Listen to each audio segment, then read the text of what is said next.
If you notice your OnePlus phone is charging up to 80% and it won't go past that, it could be that your charging limit is turned on. So here's where you can go to find this feature and turn it off or simply turn it on if you want to.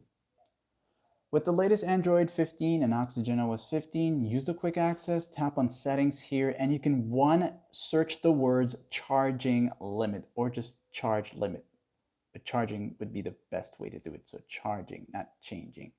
Charging limit. Okay, you're gonna see this suggestion here and you can go into it and that's exactly where you would go to turn it off. Okay, so you'll see charging limit and it's gonna tell you it's gonna charge it up to 80%. So if you want it to go to 100%, just turn this off, okay?